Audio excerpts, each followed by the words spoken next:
am Conan. You are a hero. Thanks for your service. That's the story on Monday, of October 28th. We'll see you back here tomorrow.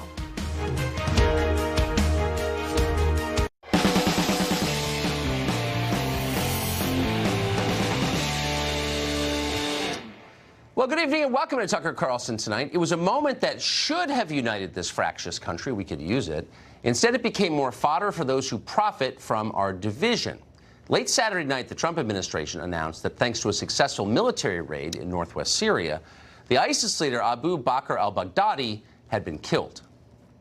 He died after running into a dead-end tunnel, whimpering and crying and screaming all the way. He was a sick and depraved man, and he died in a vicious and violent way as a coward, running and crying.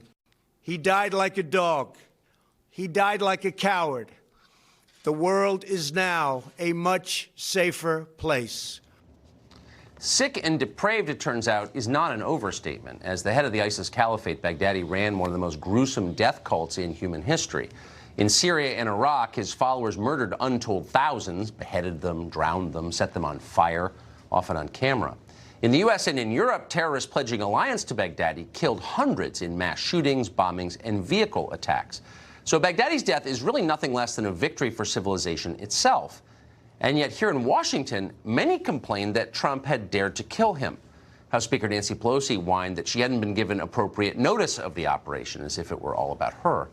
Former Obama National Intelligence Director James Clapper, meanwhile, told television viewers that somehow the killing of the ISIS leader would make ISIS stronger. And then on CNN, some compared the president to ISIS.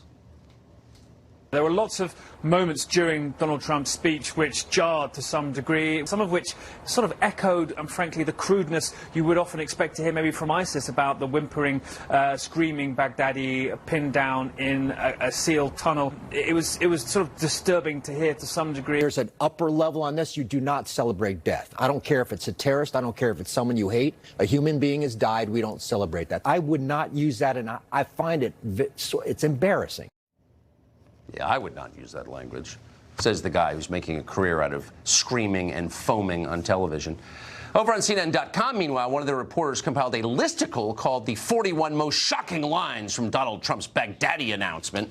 CNN really reaching new lows every day. And then there was Max Boot, always the most deranged, probably because he's also the dumbest.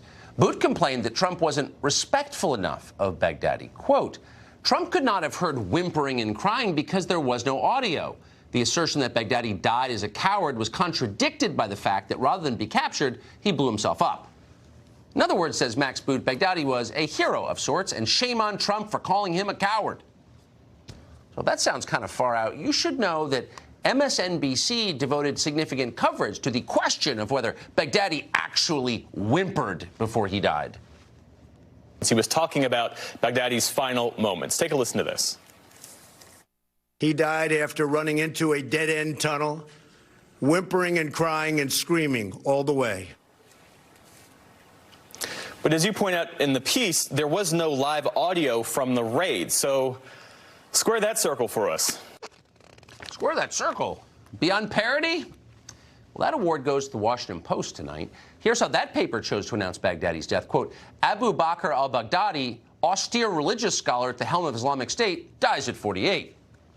Well, that's one for the scrapbook. You can file it with other memorable headlines from history. Goal-oriented German leader with distinctive mustache found dead in bunker. Joseph Stalin, former seminarian and movie buff, dies peacefully at 74. Osama bin Laden, husband to 5, killed in home invasion. So what is this about? Well, ultimately, you're watching the flailing of a leadership class that despises the country it governs. They loathe the elected president so much they're incapable of acknowledging any accomplishment, no matter what it is. Trump is bad. Trump killed Baghdadi. Therefore, killing Baghdadi was bad.